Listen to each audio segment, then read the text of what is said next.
Yo. What is going on? Oh, we're live. We are live. We're live right now. We are live. All right, guys. So, welcome back. Show number 2. A bit of a heated debate on the last show, whether or not we were smart, new football, things like that. And we're going to talk a little bit about that today. We're probably going to gloat a little bit and let you know how intelligent a football show you're actually watching. So this is going to be a lot of fun. We got the main man D-Dunk over there getting things ready, getting things set up, working the computers. But how's everybody doing, man? Phil's in the house. Yo, what's up, dude? Missed you on the last one. Glad you're in here. D-Dunk, how you doing today, man? We're doing good. To be honest, was happy to see football last night. Enjoyed the fact that football is officially kicked off. It just feels right. It just feels right.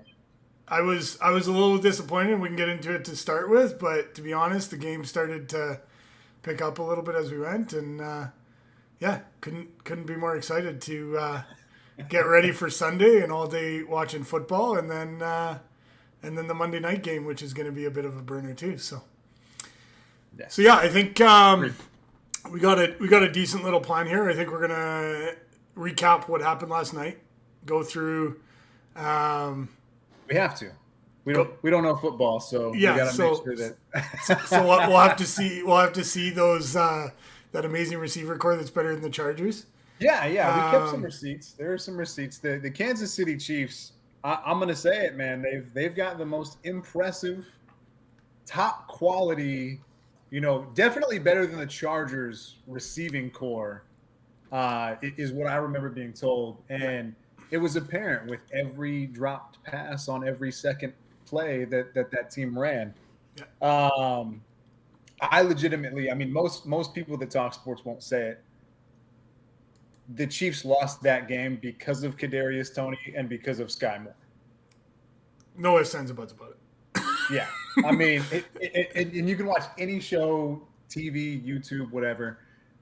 Oh, there's a bunch of reasons. There's a bunch of events. If this, then that. No, man. Kadarius Toney, perfect pass turns into a pick six, which obviously is going to help me in my DPOY category. Branch is already running away with that award, right? Game 1, pick six, PNW for the win.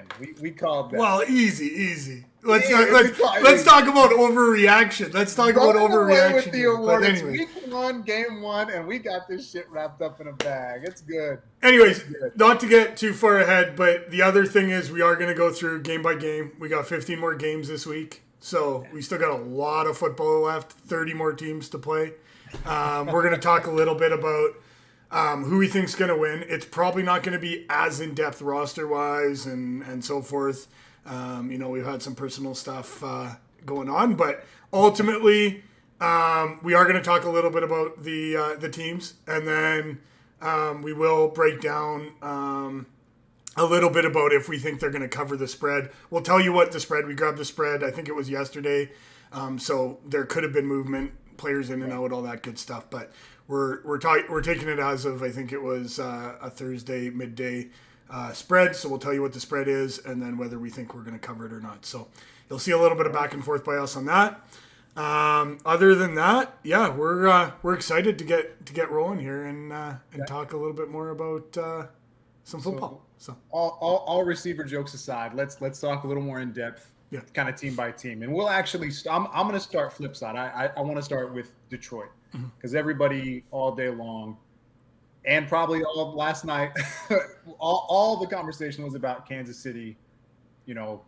What are they going to be? How are they going to recover? Blah, blah, blah. Yeah.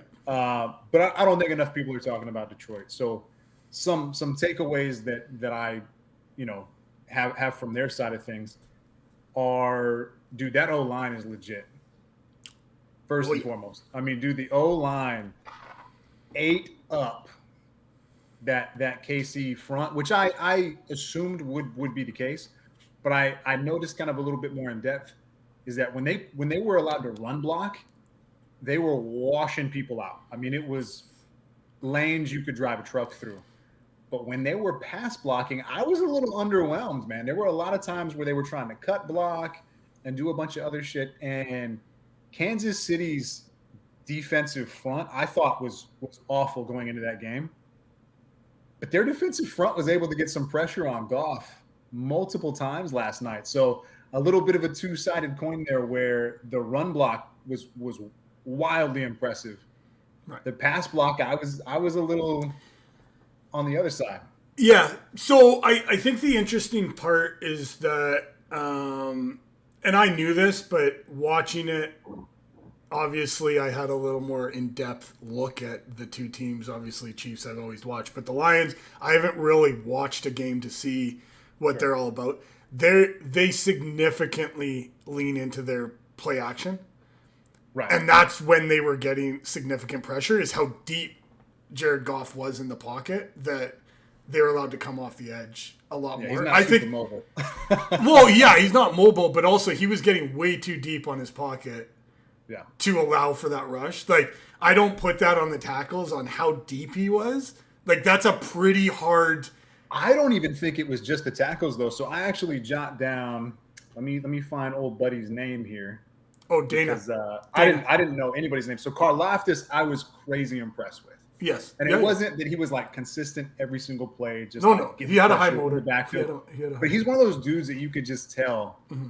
Like when they tried to throw that swing pass and he damn near pick six that thing in the backfield. Yeah. I love that. That's the kind of player I want on my team, because he's just out there playing his ass off. Yep. But you called it Mike Dana or whatever this dude's name is. Yeah. No, I had no clue who this kid was before the game started. And specifically on passing downs. Oh, yeah. He was balling. He was in the backfield all night. And I didn't expect there to be any pressure. You can actually ask Crazy Kyle, our fantasy league. He asked me, he's like, who should I play at tight end? Because, I got these options. Lamont or whatever. And I told him, I'm like, dude, play Laporta, because Goff is going to have so much protection. It's going to be insane. He can stand back there and let birds land on him. Yeah. And he'll still have time. Yeah. But yeah, Mike Dana or whatever, he was very impressive. O-line for Detroit, impressive on one side, a little underwhelming in the passing game, in my opinion. I was pretty shocked by that. Yeah. All right. What else did I jot down? I'm gonna say it, man. I'm a big fan of MCDC, head coach in Detroit. Yeah. I like his aura, the way that he gets his players to buy in. I like that he's intense, but he doesn't shit on his players when mistakes happen. Yep. But the one thing I noticed is that they don't really have a set scheme or a plan when things go wrong, or like they don't have an offensive identity yet. And it's kind of weird to see, because I thought the pass protection was going to be crazy, and it wasn't. I thought they'd be able to run the ball, and they could, but at the same time, we were talking about it earlier, where I thought they would run Gibbs way more. Every time he ran the ball, like, you had to hit him 2 or 3 times to get him on the ground. And I liked Montgomery, but I liked Gibbs more. And they didn't use him as much as I thought they would. And then they went pass heavy and got away from the run. And the play calling just seemed kind of all over the place to me. Like, I don't. Yeah. So the comparison I would put it is, it's like a person who has never played Madden before. And then they just run. And then it's like, well, I think I have to pass here, so I'm just going to throw a random pass in that has nothing to do. Or they have the one move, which is fake up the middle, roll around, and then do the post across the route to Amar, which is great. Stop calling my Madden playbook out.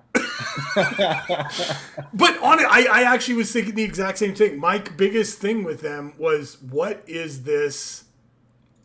Like, what are these passing plays? Like, there's no rhyme or reason. There's not setups from one to the next. Like, and I feel like they had it last year, but it just, in this, I don't know if this game they were just so worried about KC and pounding the ball that they just said, this is it and this is all we're doing. Because it came in chunks. Like, I feel like the whole first quarter and a good chunk of the second quarter was like well balanced, right? A lot of running and then a pass here and there and then running and a pass here and there. And then once they hit halftime, it's like they decided, hey, what we're going to do is not run anymore at all. Yeah. And only throw and let KC like run away with this thing. Yeah. And granted, KC couldn't do that. Right. But if Kansas City had any sort of receiving core out there to catch a pass or do something, Detroit doesn't win that game. Absolutely. I mean, it was a poor offensive game plan, in my opinion. Yeah. Or at least a poor second half. I would agree. Yeah. Totally agree. So that's another one. Dude, the fake punt. Were they inside their own 20 on that one? I think it was 20. They talked 20. about 30, but everyone kept saying 30. I'm almost positive they were on like the 18. That's what I thought too. Well, I mean, early on in the first game of the season against the Super Bowl champs, and you are calling a fake punt. Here's the wild thing. You want to know what I heard? He has called 8 since being head coach. 2 years. Yeah. And I think 8 was the number that he converted. It could have been. But on top of that, the next closest is 5 lower. Yeah. In the same time. Like, you'll see a couple per season in general. Yeah. He's running enough for the whole NFL. Mm-hmm. It's crazy. But I really like that. I think at the same time, it worked. You're a genius because it worked. Yeah. But that's another one that if that play does not work out, you're in a hole. Like, you are in a hole early. I actually, and we'll get to it in a minute when we talk about KC, but he did what he did. It's wild. I think there's a bigger issue on the other side with that, but anyways. With not being ready for it? Yes. Yeah. I mean, call it out. We can go back and forth. The concern I have is the guys ran 8 in 2 years. Yeah. And you weren't aware of it. Or at least you weren't prepped for it. Well, that's what I mean. Like, and to be honest, it wasn't even that well of a fake punt. It wasn't like, a pull with a block. Like, it was just to the upright back and he fell forward over top. Like, well, yeah, that's the point. My point with it is that he has run 8 of them. Like, that's a significant amount. That's if you don't know. And I suppose that probably why the KC special teams coach was seen swearing on the sideline was maybe they did prepare for it. Maybe they prepped for it all week. But my point is, if that was 1 yard, get it. No big deal. Like, you shouldn't be able to. But it was 2+ yards. I'm going to go further, too, when it comes down to situational awareness. Like, you should not expect somebody to run a fake punt inside their own 18. And I don't even think it was 4th and 1. It was like 4th and 2 or something. No, it was 2+. Like, it was 2+. It was a long 2. Yeah. But here's the thing is, even if that punt is phenomenal, you're catching it on your own 40. Right. I mean, maybe on the 50.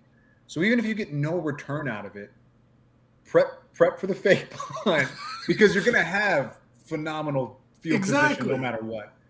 And I think that just comes down to situational awareness. Whether they prep for it or not during the season or during the off season and leading up to that game, the players were clearly not aware because there was no lane he ran through. It wasn't a really shiesty, pass, just fake everybody out. It was just kind of I'm going to bulldoze you. And the interesting part I found about it, and I didn't see, and it all depends on who, is typically on a punt, you don't have like your complete best blocker. Like, you're not always having Sewell out there to block because you're actually talking about probably fairly rarely. Right. So you're talking about individuals that need to chase the ball, not your starting O-line. So often you're not. Like, the fact that they ran over that defensive line is quite surprising in my mind. Like, I just don't think there was any kind of rush on that thing. No. They weren't prepared for it. Yeah. No. At all. Not at all. Not at all. Gutsy call. I like that. I do like that. It's just one of those things that thinking about the play calling, thinking about the way that this game played out from beginning to end. I don't know, man. It could have been a 40-0 game if a couple of things go differently because of the way the play calling played out. So that was just something that kind of stuck in my mind, which was my next note. Went away from the run way too much in like the third quarter, and I thought that was almost a game ruiner for them. But more importantly, to end the first half, that fumble.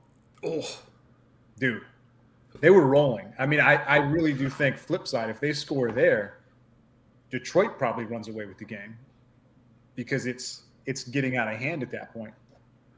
How do you fumble that ball? I mean, I should have looked back at it. Who's the receiver that fumbled that thing? Marvin Jones. Jones? It was Jones. It was Jones. Yeah. Jones all night. He was not, but he had an off night. Disappointment. Yeah, he had an off night for sure. Yeah, for sure. I mean, drop passes, not getting open. You're the guy that fumbled the ball and let KC get back into this thing to end the half. Wildly underwhelming night for him. And he's supposed to be like the vet. Yeah. In that receiving core. Yeah. That fumble's gross. Like I agree, Nate. He's old, but he should catch. He might not. Maybe he can't get open.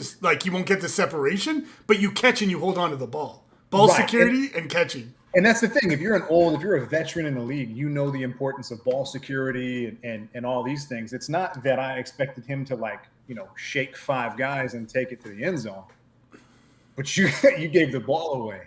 Yeah. And I don't know, man. It's watching that game last night. Is Marvin Jones as bad as Kadarius Toney? I don't know. It's probably pretty close. So staying on the Detroit Lions, what's your take? Because I questioned how fast it was accepted. Was that holding penalty that would have been 4th and 3, and they ended up taking it, and then Mahomes goes back on that. I was like, really? Yeah. And I get that you want to move him back and make it a more difficult situation, but if you've seen anything about Mahomes over the last 6 years, it's almost giving him more space. It's almost like worse. It's that it doesn't matter what the yardage is because he can make something out. Like even his scrambling last night. One thing is Aiden Hutchinson I think he played great. Yeah. I think he had a great game. Yeah. But one thing that he is not the best at is holding containment rather than just trying to get pressure. And frequently he would spin inside. And Mahomes was waiting for that all night where he would just roll outside and take off and pick up the first down. Mm-hmm. Seeing a lot of this play out, man, there's no way that I'm not putting him in 4th down because it's almost more appealing for me to have a 4th and 3 versus like a 3rd and 20 because Casey's got to think about running it versus passing, and they can't run the ball. I mean, they can, but they're not like that. It's not. Well, here would be my take. In that position, if you say they go for it, then you're giving them 2 downs to get it. Right. So if you're saying in 4th and 3 or whatever it would have been, and I don't know the exact yardage, I thought it was around that mark. Like it didn't seem like it was 4th and 1, but maybe it was. I don't remember exactly what it was, but it was. I question why. Yeah, why accept that? I don't get it. As it was happening, I was like, nah, there's no way you accept it. And then they accepted it in instantly, and then it was like, okay, let's go. And I was like, oh boy, you're in for trouble. And it just kind of goes back to that, what's your game plan? What's your thought process on all these things? Where I think a bad accepted penalty. I think disregard for risk and reward on a fake punt. It worked, and that's great. But I don't know that you're aware of how big that is. The bad play calling to start the second half where there's no adjustment, there's no change in what you're doing. I don't know who's calling the plays over there. I don't know who's making the decisions, but that's got to get shored up. Like if Detroit's going to be what everyone thinks Detroit's going to be, it can't go like that all year because KC being as depleted as they were yesterday, that should have been a bigger Detroit win than it was. Correct. So I'm with you on all that. Up as a slot receiver. So the other thing I would say about Detroit that I like, but they also need to figure out, I like the fact that they know their identity in the players that he is pulling in. So the hard-nosed, the players who like football, the players who like don't mind getting dirty. Like even Amon St. Brown, he's a wide receiver that's got some skill to him, but he's getting dirty. Like he's going across the middle. St. Brown's got that dog in him where he hypes himself up pre-game, like he's getting pissed off because he wasn't drafted in the right position. Exactly.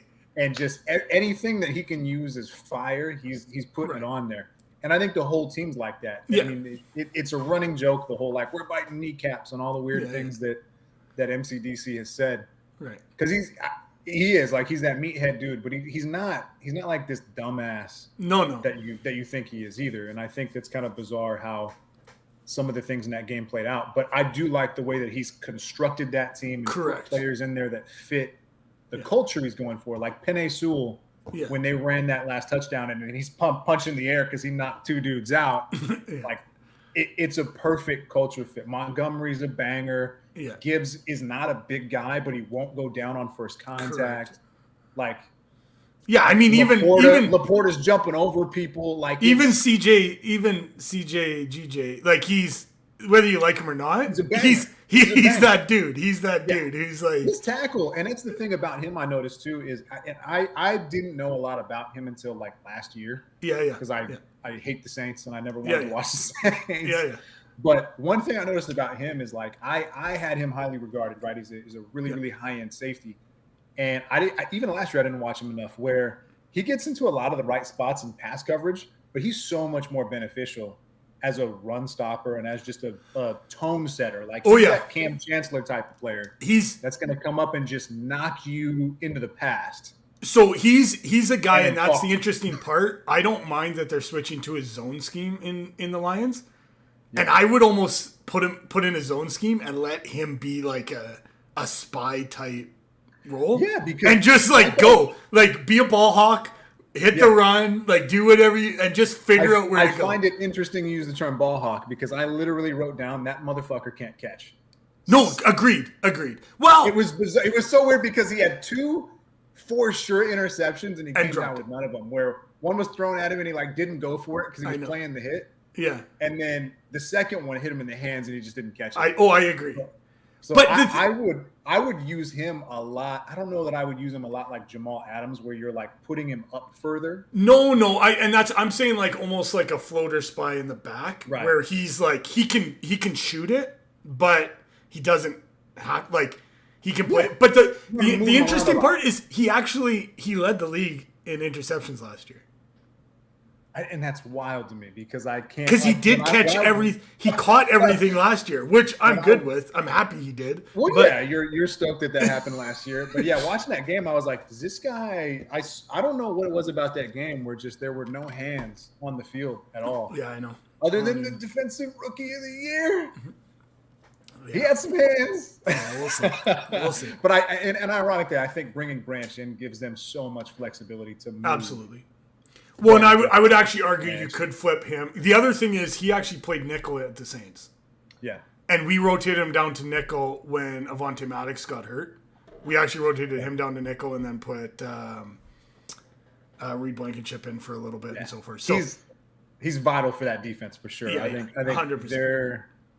Their core is interesting. They've got to be successful against some high team like some I'm trying to think the Dolphins. Right. You put the Dolphins on them, it doesn't matter how many good safeties they have; they're getting roasted. Yeah. So let's talk a little bit about that. So if, and I think we kind of let out of the bag, but I think we're both probably on the same. If I actually don't, so the one thing I would say is they're going to get Jameson Williams back.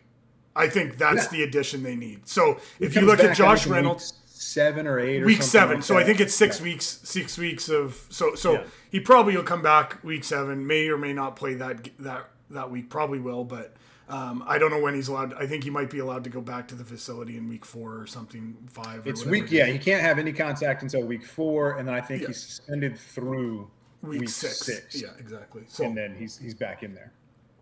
But so if I had to say that stretch the field guy. Yeah, as much as I love Amon-Ra St. Brown, he's not a burner. No, he can get separation, therefore he can beat people down the field, but he's not. Sure. He's not a burner.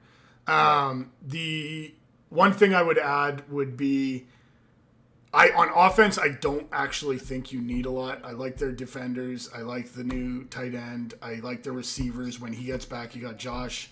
What is it? Josh Reynolds, Amon-Ra St. Brown, and then you'll have Jameson Williams instead of Marvin Jones. Williams kind of changes that up, because when I was watching the game last night, I did kind of notice St. Brown is a beast, and the other guys are just kind of there. Reynolds, I think his name is. Yeah. So, I think Reynolds will do way better.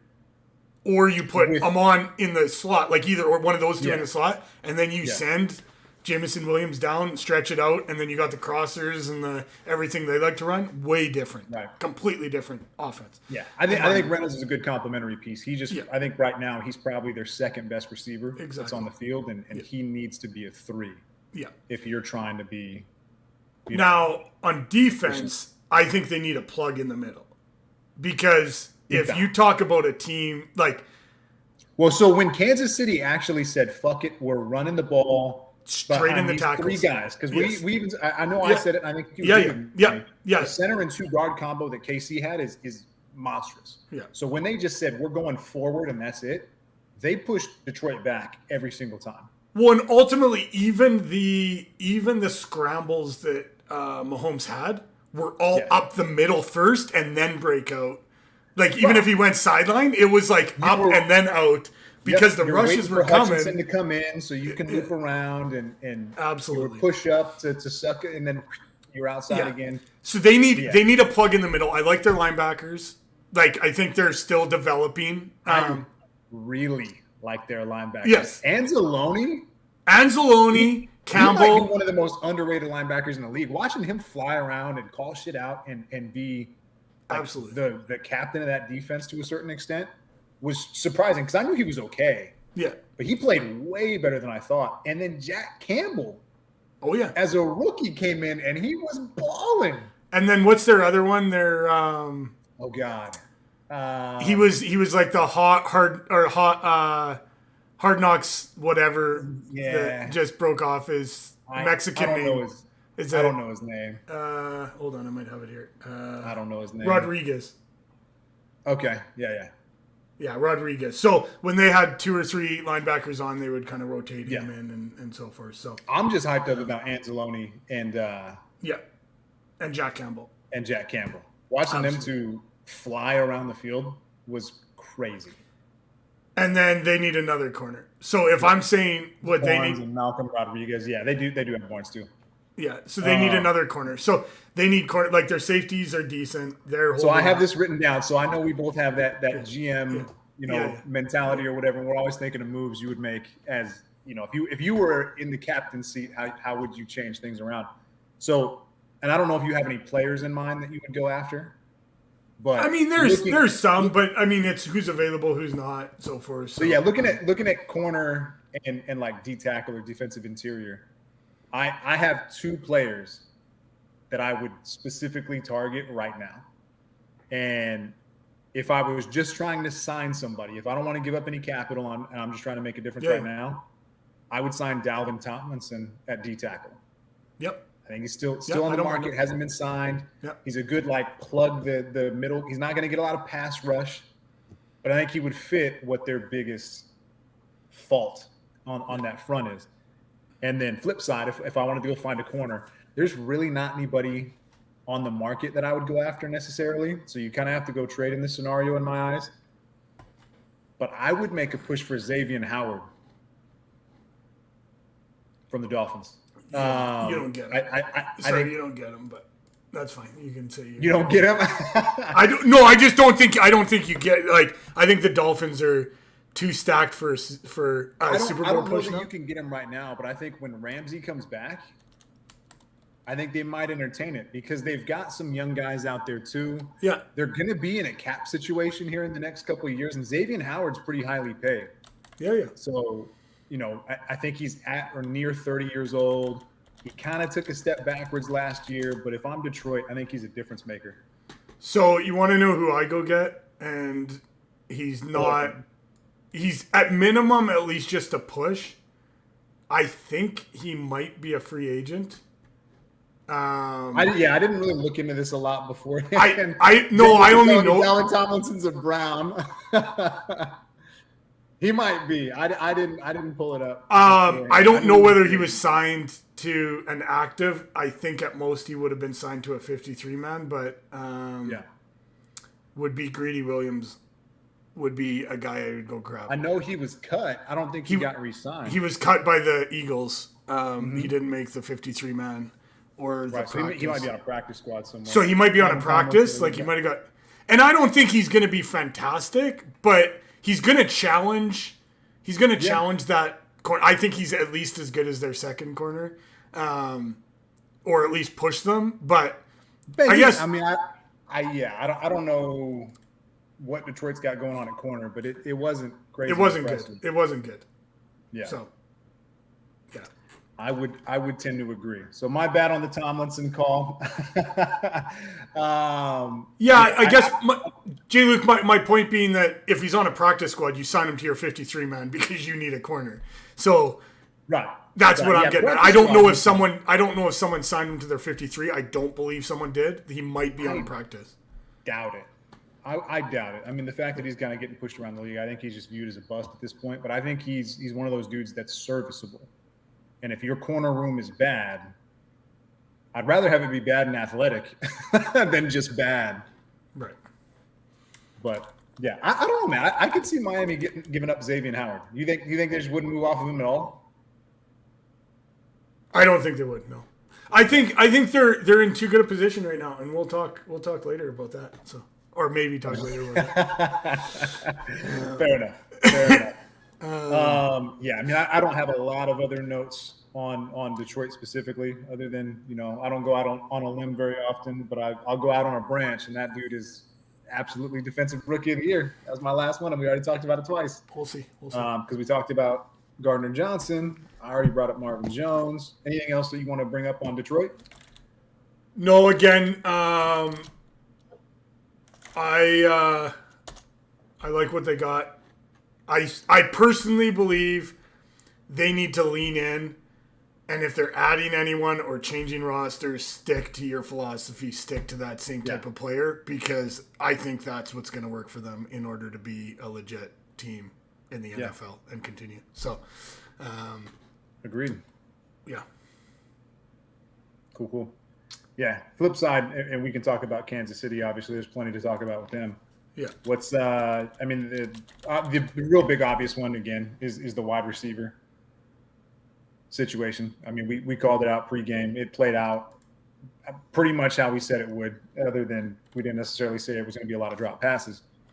But I mean, we definitely implied it by saying that. Yeah.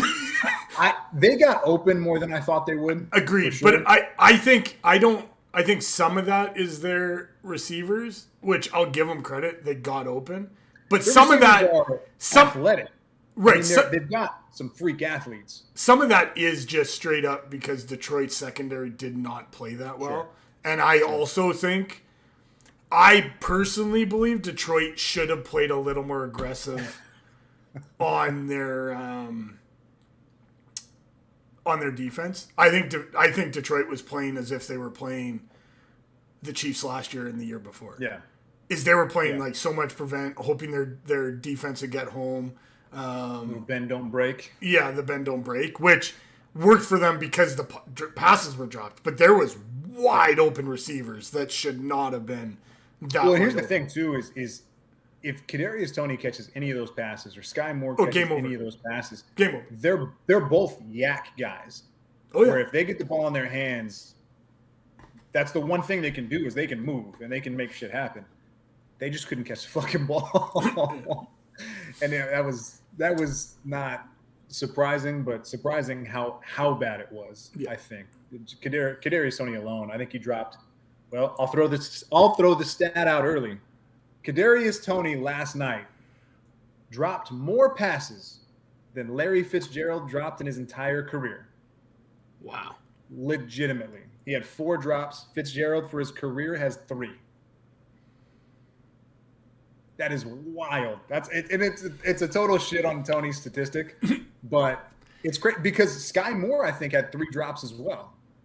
Yeah, no, 100%. And then so just jumping straight into it, you're talking about, I think the receivers had 130 receiving yards, something like that. Yep. Patrick Mahomes went throwing to him, and this is not a knock on Patrick Mahomes because some of the pictures you see of where the ball was thrown couldn't have been more perfect. Spot on, yeah. I was actually more impressed with Patrick Mahomes last night than I have been even in recent years because he was putting it in phenomenal spots. And his pocket awareness was good. He scrambled more than he usually does. You can't put anything from yesterday on Mahomes, really. No. At least I won't. I mean, I was pretty impressed with what he did. Yeah, and I think the bottom line is you need NFL players on your roster. And now, those receivers are not playing like NFL players. Whether they will be or not, we'll talk about that. But I think they have some good potential. The hard part I have is Tony's not a rookie. No, that's Sky Moore's not a rookie. Like, if that was 2 rookies out there that with those drops, that's fair. But this is their second year. Yeah, speaking of rookies, man, if I'm being honest, I was probably most impressed with Rashee Rice. Yes, agreed. Of all of their receivers. And he didn't get as many looks, obviously, but like he had the look in the end zone and brought that thing in. The other question I have is, in that situation, how do you not put in Richie James more? How do you not put in anybody? Well, I mean, once Tony drops like 2 of them, and they're not like, deep balls and they're like tough catches. They were like breadbasket catches. They're like right here. Right, but if you're talking about on the biggest stage, Richie James has, what is he? And Jay Luke probably knows this. I want to say, he's been in the league since 2018. Yeah.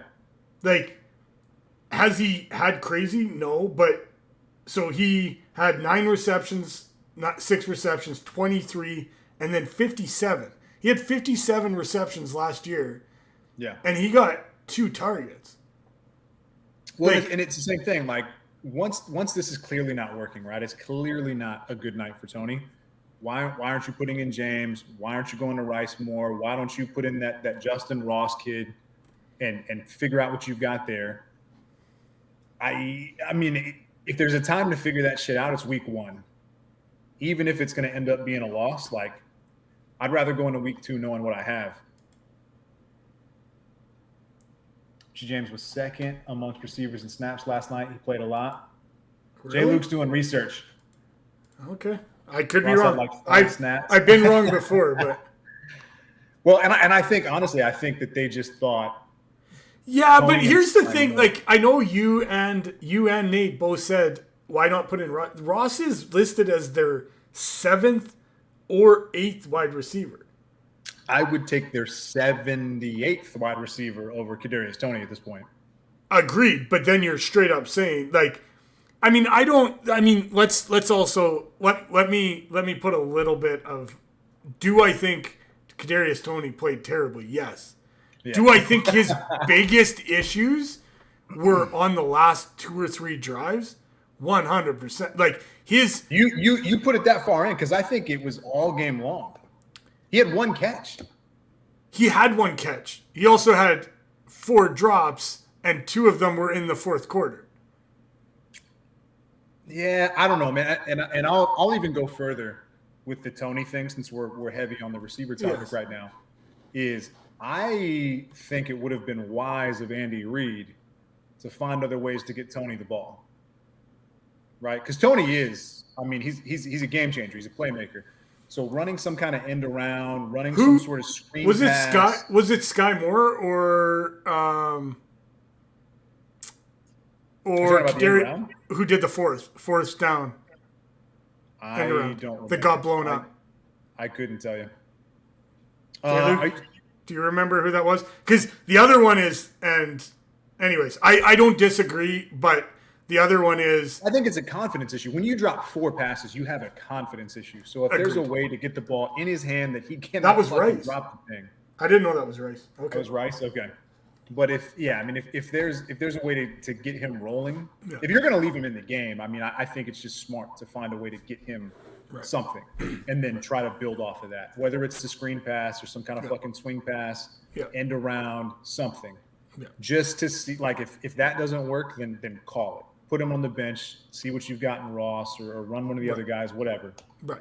I don't know. I was surprised at how bad he did, but it was bad. And I was more surprised that Sky Moore had the drops last night as well. Yeah, I agree. So Tommy brought it up. I do want to touch on it because I'm less concerned. I actually think with how Jawan Taylor was lining up is like ridiculous. But to be honest, there's a way to take advantage of that. So, like, you line up that far back, you give him an outside move and cut inside. Like, it's like...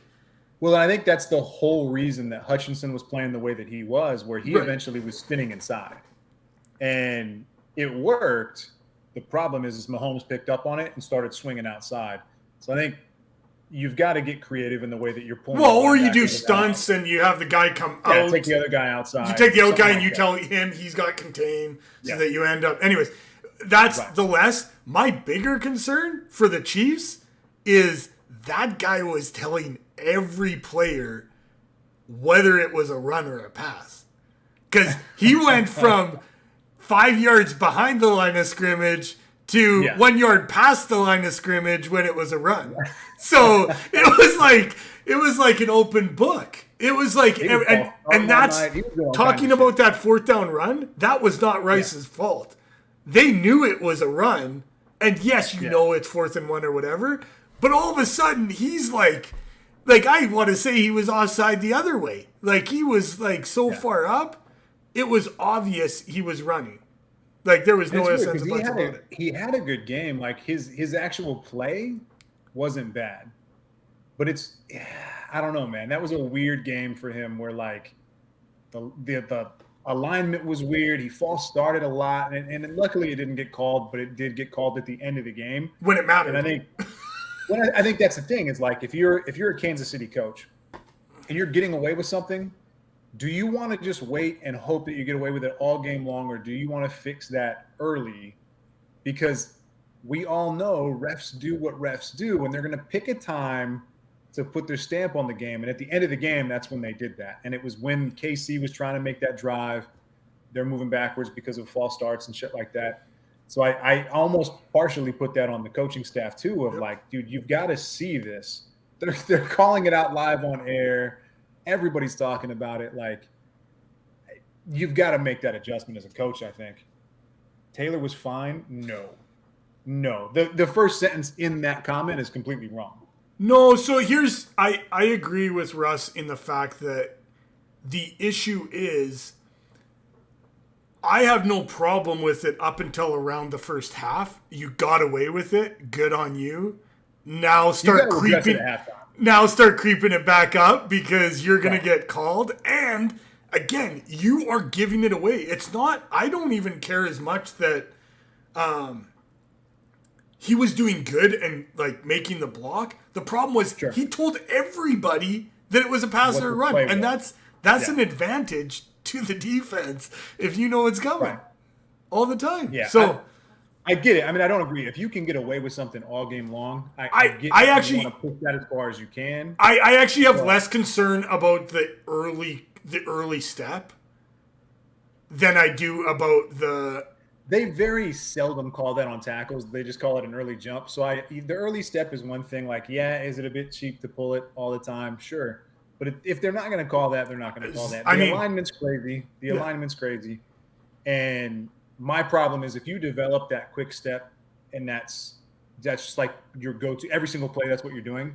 Again, you're giving the refs an out to fuck you at the end of the game. Correct. And I would rather you just learn how to do it correctly. Taylor's not a bad player. No, and you push it. And J. Luke knows because he tries to call me out on the time. Is Lane Johnson does it better than anybody and never gets called for it. Yeah. So I have no concern with it, but you have to play that boundary. And are we nitpicking? Yes, that's a nitpick. That's a nitpick there. It is what it is, but ultimately, my concern was egregious. My concern with it is that when you play a better defense, because Detroit did not play well, that will be an issue. Well, when Detroit you play the Ravens, when you play the Dolphins, defense, when you play the Eagles, when you play the Bills, like those are going to be considerable issues that you're going to have to face. 100%. when you play those the Niners, yeah. Oh God! You show Nick Bosa that shit? Exactly. Yeah. He's out of here. So, anyways, so that's the O-line. That's the receivers. Truthfully, I actually was impressed. I think they should have used Noah Gray a lot more. At tight end, yeah. Honestly, I was kind of surprised with how well Noah Gray played, especially late. Like he really turned it on late in the game.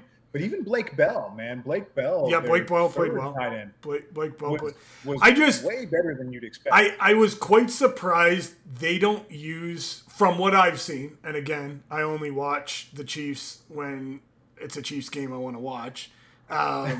So I've only seen so much, but they know how to exploit with Travis Kelce.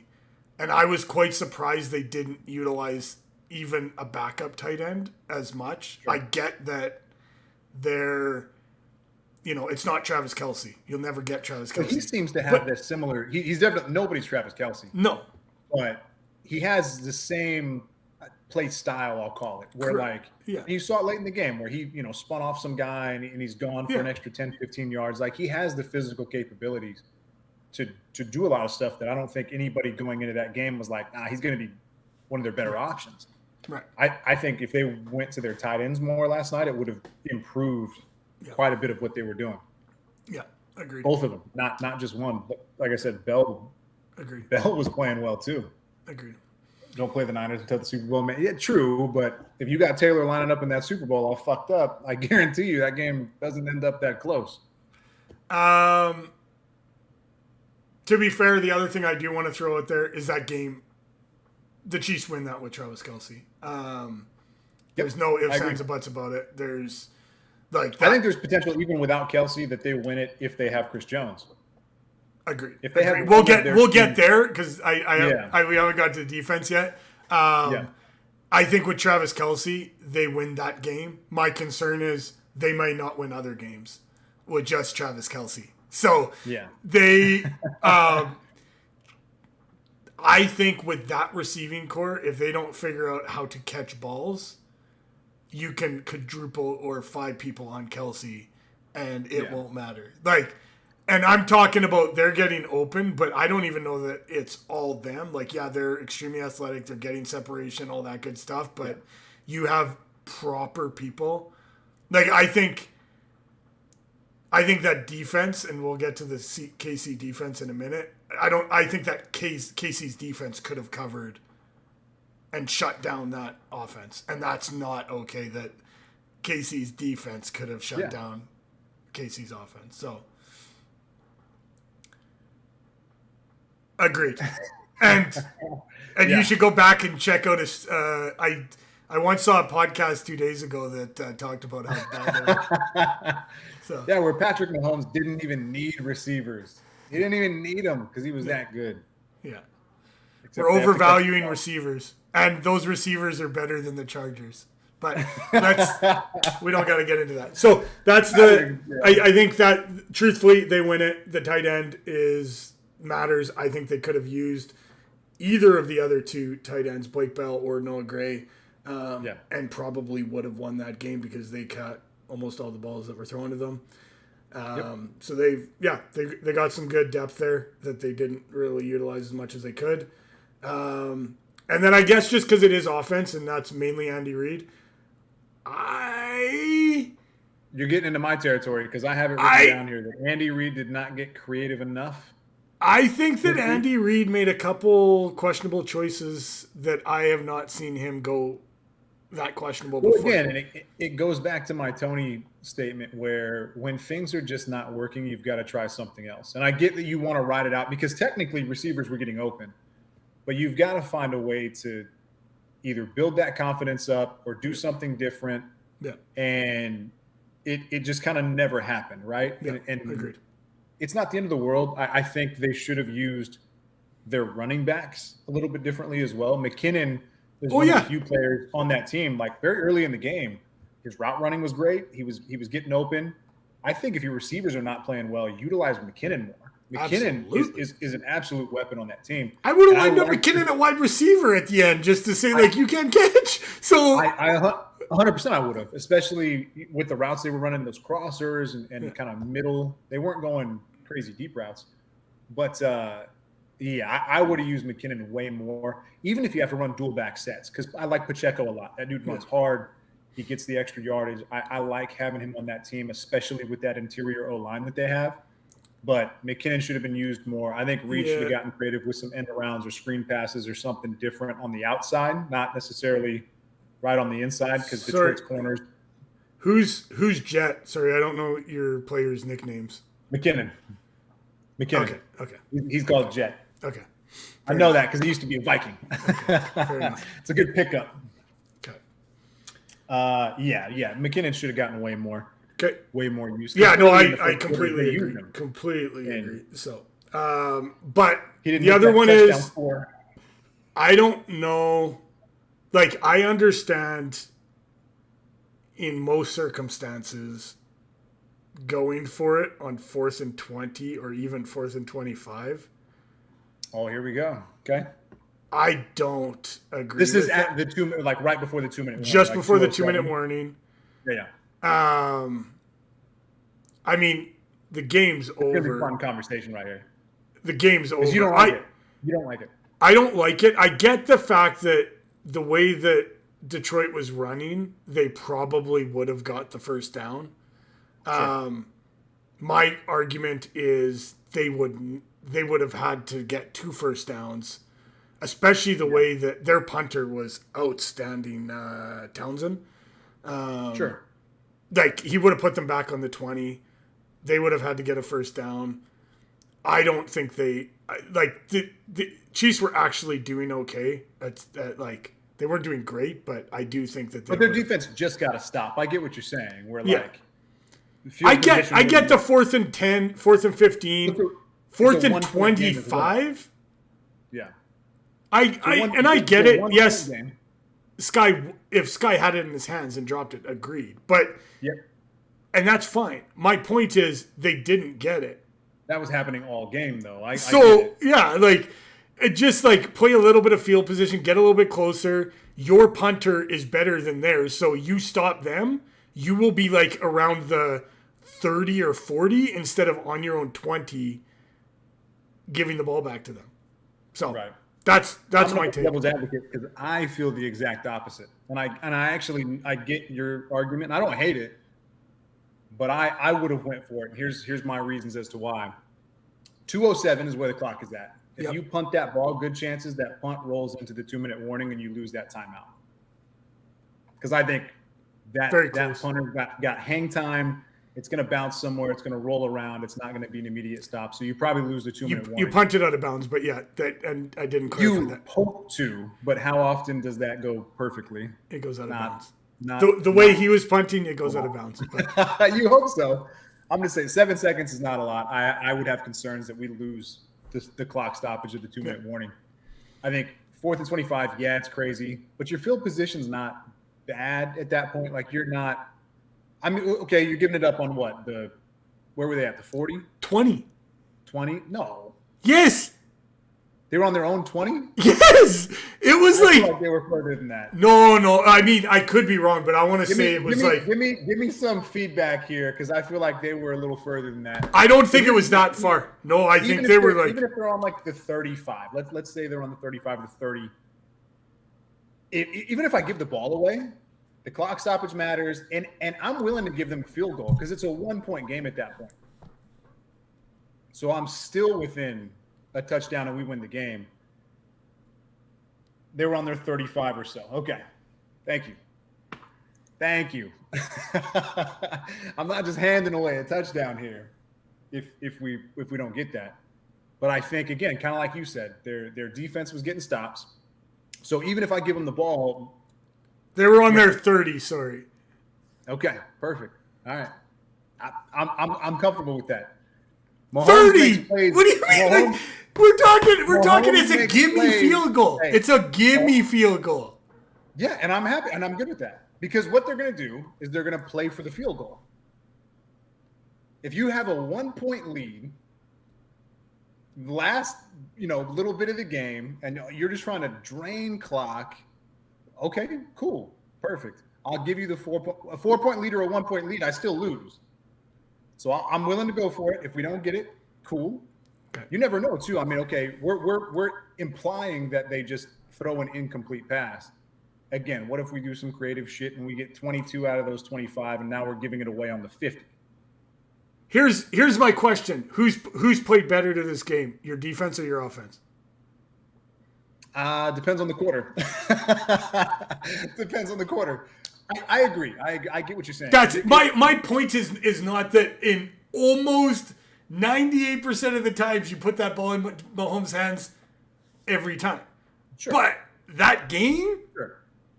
There was no one else who was playing football on that offense. That game, though, too, is that nothing went right. Agreed. You need a play or the game's bad anyway. I mean, I think it's just kind of do or die at that point. Mahomes is the guy. If anybody's going to make a play happen, it's him. And to end the first half, there was a lot of that shit too, where like I wasn't really impressed quarter one and first half of quarter two. And then all of a sudden to end halftime, he goes fucking batshit crazy and goes all the way down the field and scores. So I don't have an issue with the call. I actually kind of like the call because I think, again, they run the ball. If you cram that line and play the run, you make Goff beat you. I'm comfortable with that. I don't like a lot of the decisions to follow that. Like they didn't stuff for the run enough. They didn't make Goff beat them because it was Amon-Ra or bust, and they didn't play to that strength. But yeah, I don't know. I don't hate it. I know a lot of people hate it. I kind of like that. I'm not a big fan. But I gotta take a quick restroom. I'll be back 2 minutes here. 2 minutes? No, well, 3 seconds. Sorry. All right. Yeah, chat. Maybe I'm crazy. Maybe I'm way off base on that. But I'm with you, Jay Luke, man. I think I put that ball in Mahomes' hands and whatever happens because nobody played good enough at that point. So I'm going for that. I'm going for that all of the times out of all of them. I don't want to get too ahead now that our boy has walked away. But now is a good time. I'm going to throw it out early. Something we're going to do again at the end of the podcast. But thus far, guys, give me some ideas in the chat. What are some topics you guys want us to start covering? What are some things that you guys want to hear more about? Which he actually did take 2 seconds. I thought he was actually sneaking out to take a shit. No. That didn't happen. Save him for the end, but we'll move forward. I didn't want to go forward on other topics without you here to argue with me. Yeah. So let's talk a little bit of defense here. Hang on. Let me make sure I don't have anything else here. Man, we're only 3/4 of the way through game one here. All right. Fine. That's fine. Anyways, you can jump back to anything. Most of it we've talked about. I already talked about their interior line. Their interior O-line was great. We already talked receivers. We talked about Mahomes. He was on point all night, I think. Yeah. So we talked about Kelsey. Okay. Yep. I'm going to jump right into it. I think Trent McDuffie has taken a massive leap forward. He was good last year, don't get me wrong. He was phenomenal. He did well in the Super Bowl when we played him, which is obviously the last memory I remember and tried to forget. But he played well. But to be honest, I think he played better. He was probably one of the best players on that field last night. Yeah. I think both him and Snead looked really good last night, but he stood out far more than Snead Oh did. yeah, yeah. No, he was all over that field. So Yeah. I would say even more, like as well as Mahomes played. Yes, it was all the receivers and so forth's fault. I still think McDuffie might have been the best player on that field last night. He was balling. He showed out on a bad defense They last night. have very good secondary. I think there's some stuff they can tweak They've and got so pieces forth. on the backside. Yeah, secondary. Yeah. Their secondary is good. Yep. I think I like McDuffie, Snead, and Reed are the three guys kind of on the back end that I think are really good. I actually disagree. The announcers were talking about it'd be nice if they could get a better slot so they could move McDuffie back out. I actually like him in the slot personally. Like him just flying around, his tackling, his abilities, him bumping back and forth. Sure. I don't mind it. Anyways, I was quite impressed. Obviously, Justin Reed played good. Their backers were good. Their D line played okay. I like the adverse of what I said with the Lions and their offensive line is that their D line on passing plays was getting pressure, and they were able to knife through there and kind of get in golf space a little bit. Here's my question. The way I looked at it was, what is Mike Dana's actual position? Because they were talking about him being a D tackle. He's got to be like a 5-tech, right? I mean, he's got to be listed as like a 5-tech. I would assume. I mean, I don't know 100%, but he's only 200. I didn't know who he was before the game started. Is he a defensive end though? Because he's actually listed as 250 pounds. Like they were talking like he's a D tackle, and I'm like, what? When he was lined up inside, he was lined Well, up. he was on passing downs, but I wonder. Anyways, I didn't follow him that often, but anyways, he was one of those guys that I noticed was in the backfield a lot. Yeah, no, he played extremely well, way better than I thought. Karloftis played extremely well. I knew who he was before the game. Yeah, their linebackers played well. I thought it was ridiculous that they tried to compare Bolton to Fred Warner, but anyways, that's a whole nother conversation. Yeah, Bolton's good, man. I mean, and the thing is, he had an insane amount of tackles last year, so I get, going over the top and making crazy comparisons, and it's commentary, and then that's what's going to get talk about. But I think their defense played okay. Yeah.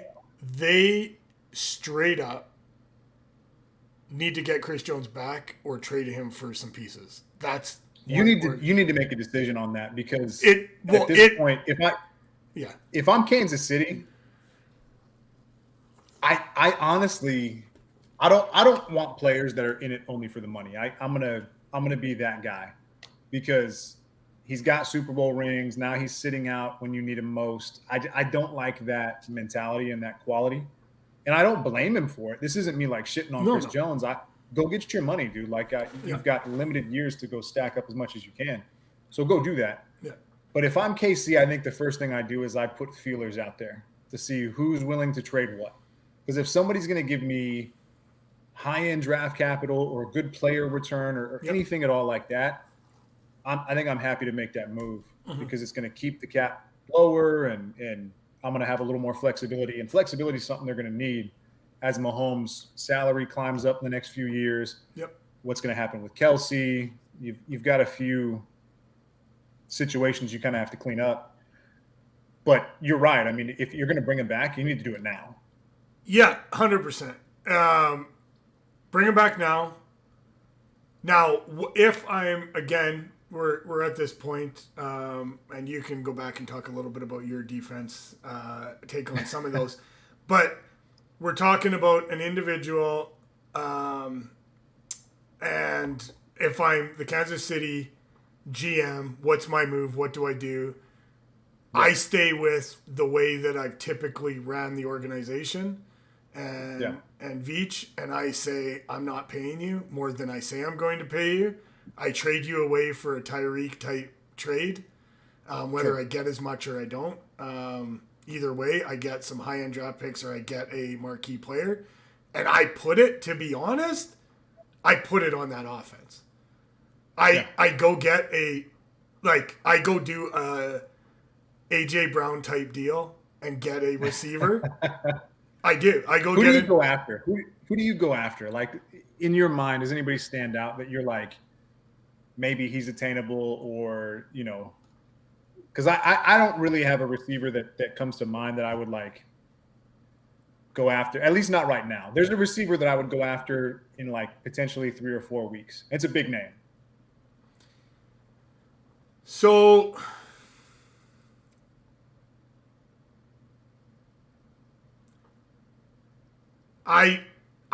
he popped in my head, J. Luke. I was thinking about Mike Evans. Might be the move because Mike Evans said he's not signing. He's no longer signing with the Bucs. It's a sign and trade. It's a switch sign and trade. What you do is you have a conversation with Evans preemptively. Hey, if we trade for you, will you sign contract X, Y, and Z? Yeah, no, I don't even know if I do Vita Vea. Well, if that's the question of Vita Vea and Evans for Jones, who says no? Not me. The Buccaneers say no. Exactly. Like, Vita Vea is a ball player. Like, he's not bad. He's a different kind of player. He's not going to get the sacks. But I don't know if there are a lot of players in the league that are better at run stuffing than Vita Vea is. Right. I might go after to be honest, I might go for Mike Evans and a draft pick. I think it makes more sense. The problem is if they've got Vita Vea, do they even want Chris Jones? Right. Right. And you may have to trade Chris Jones somewhere else and then utilize that capital to go after Evans. Right. It may be either I'm just trying to think of wide receivers you could even get your hands on. So I'll throw my insane idea out. And you literally have to wait at least probably 3 weeks before you even look at this, because Stephon Diggs is the guy I'm looking at.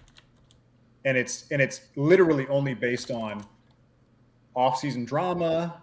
He's always got drama eventually, but this year is kind of the year where it's starting to come to a head.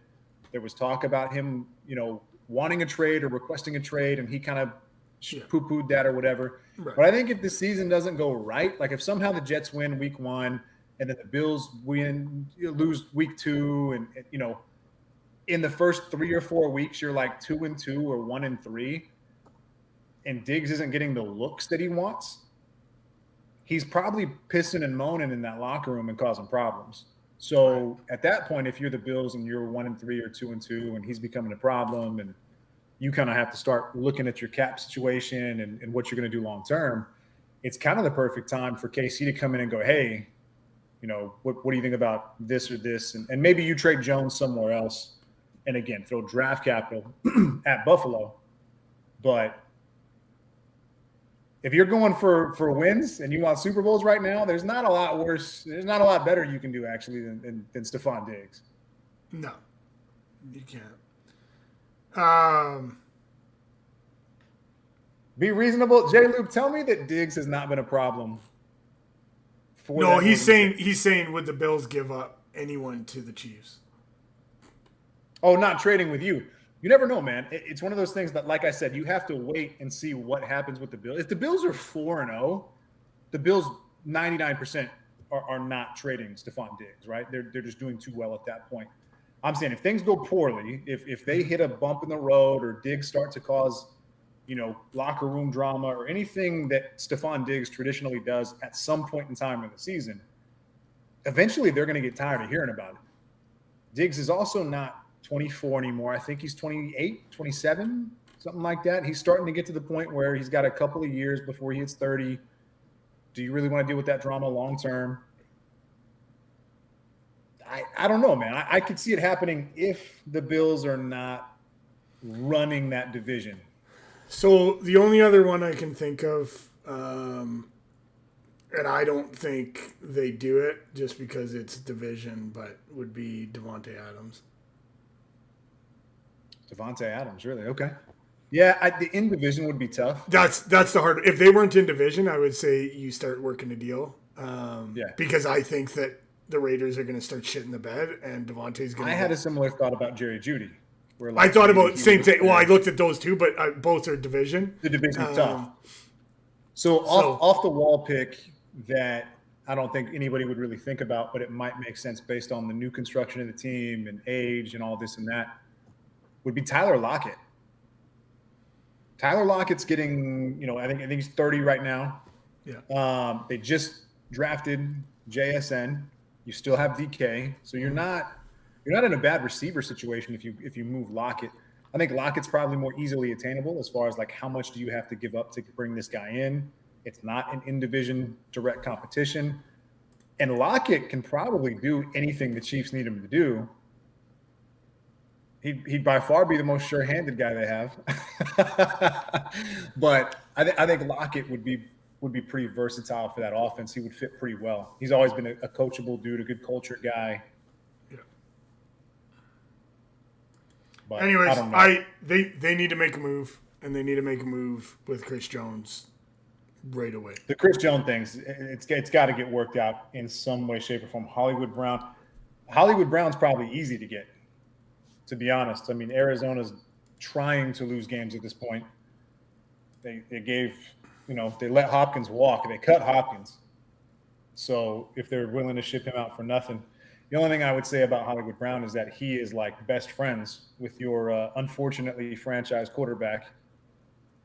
So maybe that doesn't go as easy as I think it would, but he's probably pretty attainable as well. So the interesting thing is, here's what I'm going to say about the Chiefs.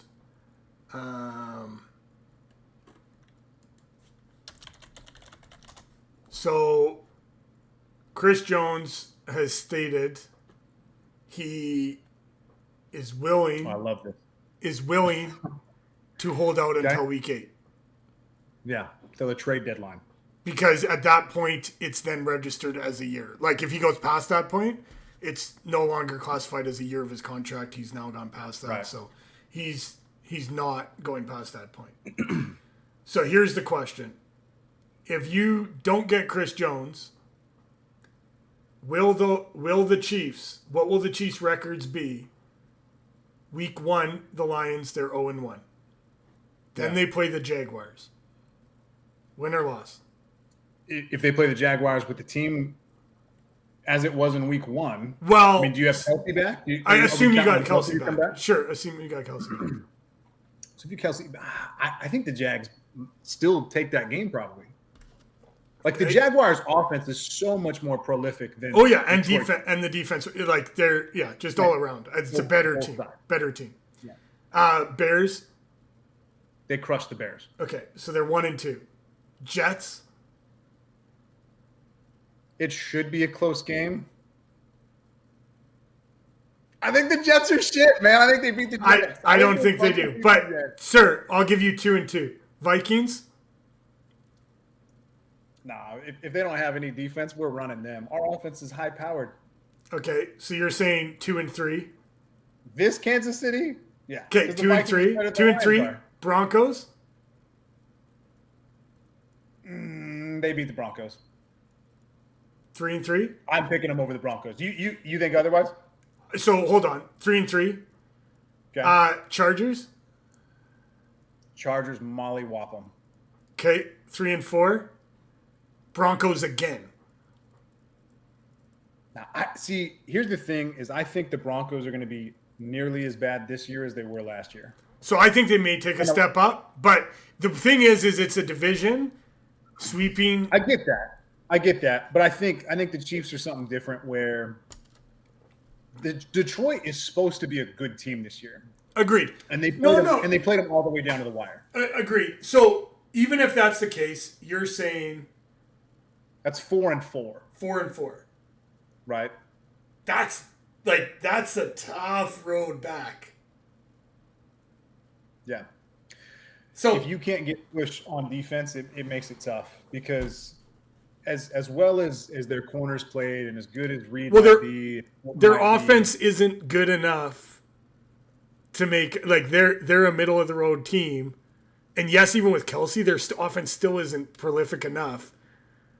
Well, that's the thing. I think it's if you're Kansas City right now, you either need to get a game plan in place to bring, Jones back in and get Kelsey back on the field, or you need to start turning the wheels on. Okay, who can we bring in? Exactly. Whether there's a free agent out there. And I think there are probably 3 or 4 free agent receivers out there that are maybe better than what you have on the field right now. Like if that's going to be the quality we see all year, there's probably a few guys you can go snag.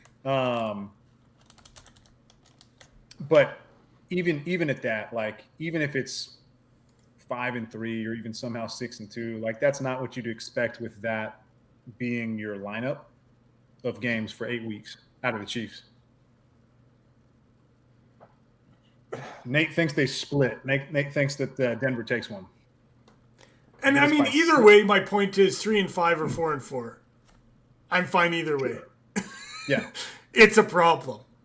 It's a problem, right? And not to mention, you have other teams that may start challenging you. Well, the one thing I'll say is I think if things stay the same, right? Let's say the roster stays the same and they really don't make moves. The one thing I will fall back on is that Andy Reid is Andy Reid. And he maybe didn't do a lot in week 1, but I think he'll get wildly more creative in weeks 3 and 4 and 5 and so on and so forth. Absolutely. If shit doesn't change. Yeah. Because Andy Reid, if he's anything, is an absolute fucking mastermind on offense. So he may not have the weapons that he should, but I think he'll get creative and try to find ways to get people in space. I agree. Okay. Yeah. That's what I don't have a lot that we haven't already talked about if you wanted me to go on KC stuff, because I already talked about their interior O-line. No, you're good on anything else to add on defense? I know I took most of the defense there. So no, you're good. I mean, the things that I was going to talk about on defense were just going to be their D-line, and that pass rush was actually more impressive than I expected. Yeah. I expected flat out 0 from their D-line last night, and for the passing downs, they were something. I had noted same thing. If their top players, being Kelsey and Jones, continue to miss time, they are in trouble. And that's another thing is with Travis Kelsey, sitting out week 1 is not a good sign. I know it's, early. Let's let him sit. Let's let him get healthy. But knees are tough, man. Ankles and knees and stuff like that, if that's something that he comes back from and then aggravates it, even if he's on the field, I just don't envision him being the Kelsey that was last year and the year before, just that massively dominant presence. Yeah. And I think you see it with other players. Like Darren Waller right now is maybe in, maybe out week 1 with a hamstring issue. And he had issues all last year staying healthy. And it just becomes a thing when you get to a certain age of like, when you get knocked, it's harder to come back. It's not a good sign that he's knocked in week 1. Okay. So if they can't get one or both of them back, it's going to be brutal. And I don't know. I mean, do you have confidence Kelsey's coming back? What I would say is I think he's going to come back week 2 or week 3, in my opinion. The question is to what level, like you said. The one thing he has is he's very good at moving in and out of routes. He's not structured with his routes, so he needs that fluidity to like kind of move through his routes, make a break, make a guy miss, and then break out. And it's a bone bruise. Like, that's not a comfortable thing to go run a route with. So, we'll see. We'll see. And if he comes back and balls out, huge upgrade for the offense. Oh, massive. But, yeah. It's just week 1 that makes me nervous. Knees and older tight ends. That's really all I had for that. Other than, after watching that game last night, I am confident that the Minnesota Vikings should trade 4 first-round picks and Kirk Cousins for Patrick Mahomes. I think immediately our GM should be on the phone, seeing what Mahomes did with nothing. Yeah. No, I mean he played well. I'll give him that. He played well. Yeah. It's 0 to do with him. Yeah. Last thing I have on the game in general, unless you want to add anything specific to the offense. Nope. Yeah. So the one thing that I thought was weird, and I thought it when I heard it, and then I saw somebody post about it today, is the final comment by the commentator during the game as the clock hits zeros. is the guy said, the Lions win, but that one's got an asterisk on it. Really? Why? Because Kansas City was missing a few players. Like, I thought that was just a weird thing for one of the main guys to throw out live on air. Like, if that's your opinion, okay. But in what world, just because one player was injured and another player sat out by choice, why would there be an asterisk on a win? A win's a win, in my opinion. Absolutely. Yeah, I missed that one. I mean, I get the point of it's not the full thing, and okay, I get what you meant, but like, yeah, bad look as a commentator to say that 100% live on air and just like shit on the other team that won. Yeah, I mean, I'll put it this way: the Chiefs didn't have every single player on their 53-man that they started with. Neither did the Eagles in the Super Bowl. But is there going to be? They still beat us. Seven. Yeah, they beat us. You're not gonna hear me say no. Yeah. No, it is what it is. So, anyways, weird. Play to win the game, like Herm Edwards once said. Hawk says Chiefs need to sign Landry, 100%. Landry would be a phenomenal fit in that offense. I'm actually shocked he hasn't landed anywhere yet. Yeah, agreed.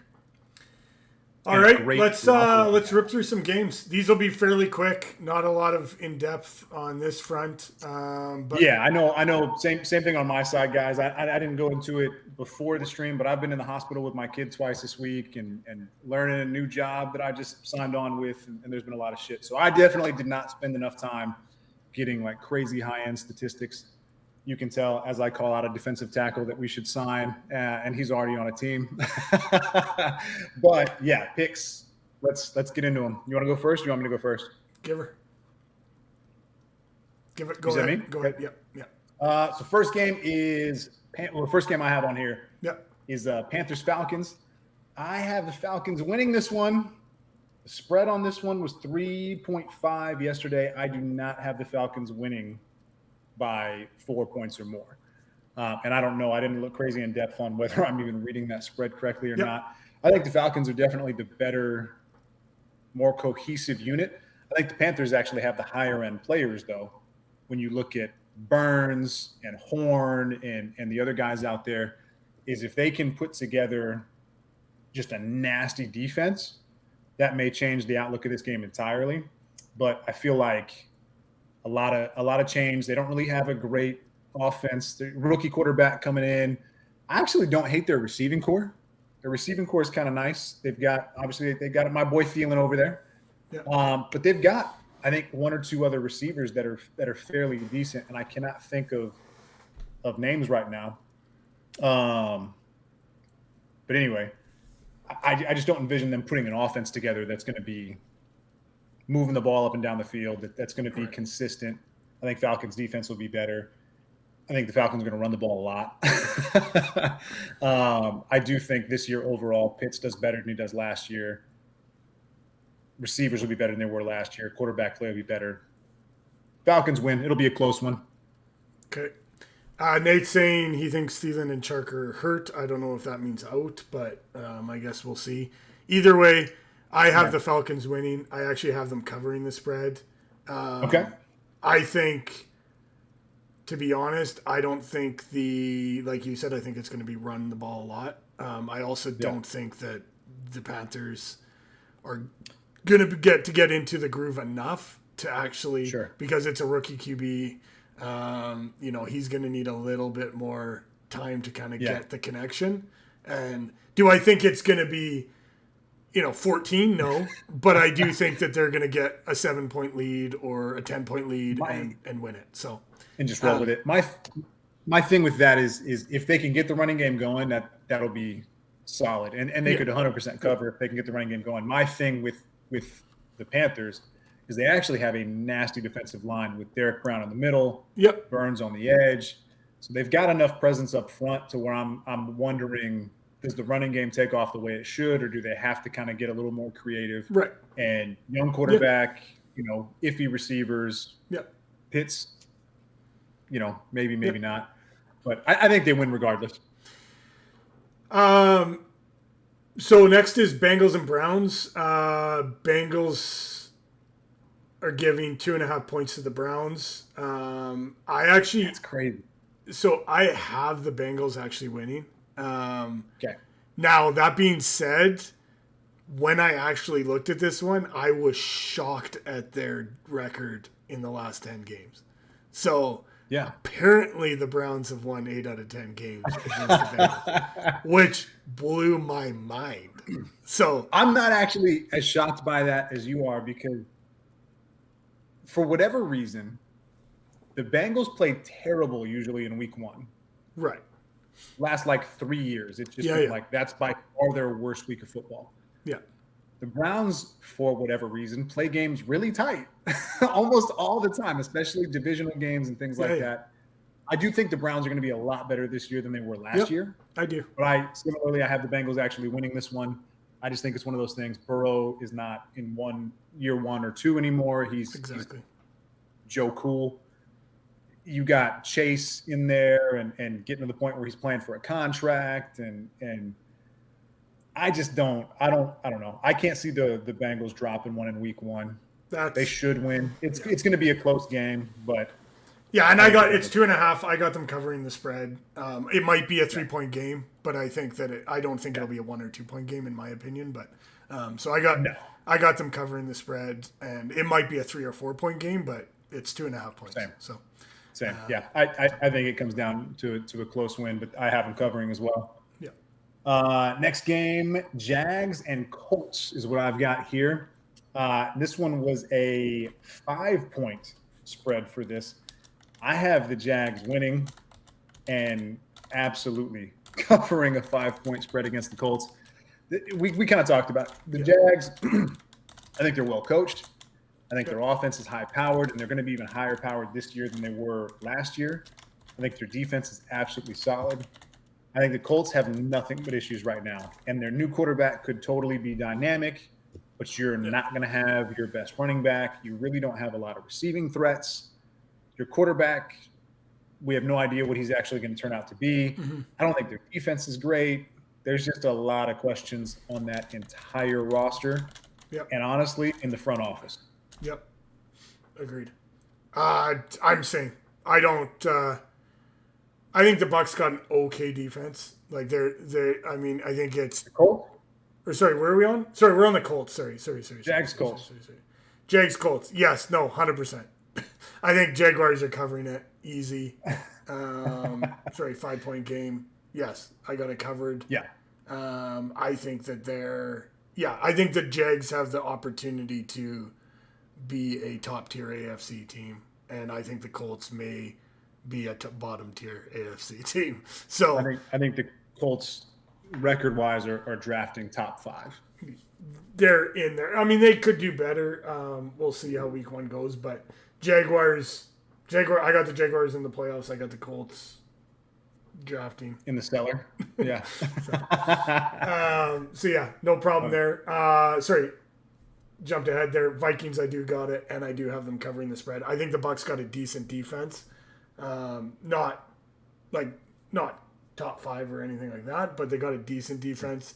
I think they could slow down the Vikings to some degree, but I don't know how they're putting up points. Baker can do something once a year. I don't think it's going to be week 1. I actually think it was a mistake by them to go with Baker, to be honest. Like, I actually think that mid-season you're going to see a quarterback change because... You think they changed to Trask, or are they making a move? Trask. I think they moved to Trask. They haven't given Trask a chance. Like, I don't even know if he's started a game because obviously of Brady, right? So... Did you see him in practice? I actually saw a clip of him in practice, and that dude hit the ground 5 feet in front of himself more than he hit his receivers. Was that the same clip that Baker did the same thing? Maybe. So my point is, you know what Baker is. Like, Baker's not your long term. I'm gonna go the opposite direction here. I have the Vikings winning, but I actually don't have them covering. And for a multitude of different reasons, but obviously being a Vikings fan, probably a little surprising I don't have them covering. But I know the Vikings week 1 is usually not their best week. unless they're playing the Packers and they just come out to beat the shit out of those guys because they fucking hate them. But outside of that, early Vikings games are like that. Let's work it out and let's figure out how to do this status. And the flip side is Baker in the beginning of his stage with any team he's ever been with, the Browns, the Rams, anywhere. Yep. He balls for like the first 2 or 3 games, and then he just like implodes. So I think Baker's going to play out of his mind. I think the Vikings will be figuring some stuff out. I agree, actually, the Bucs defense is pretty good. I think they have a couple of corners that are pretty solid. Their defensive front's nice. They have really good linebackers, aging a little bit, but not bad at all. They've got a great free safety. But same thing. I mean, how are you going to stop Jefferson, Hawkinson in the middle? There's going to be too much offense for that defense to stop. Vikings will pull it out. I think they win by 3. I think that it's a field goal win. Right. Okay. That's where I've got that one. Titans Saints is next. Spread is 3 on this one. I have the Saints winning and I have them covering. So I've kind of shit on the Saints a little bit throughout the first podcast and just in general. I hate the Saints, but I think the Titans are an absolute mess. Obviously, Henry's great, but Henry traditionally also does not start the season really, really fast. He's one of those build-it-up guys throughout the year. I mean, they've got D-Hop. Treylon Burks is back, whatever that means. I don't think that's an impressive, 1-2 punch.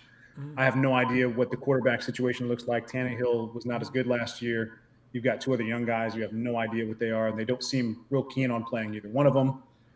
The Titans defense, again, it's got a couple of pieces, but nothing crazy impressive other than Simmons and Byard. I just don't see a lot out of the Titans. Flip side, Saints, I don't love their roster either, but I think Derek Carr, veteran quarterback, still kind of in his prime.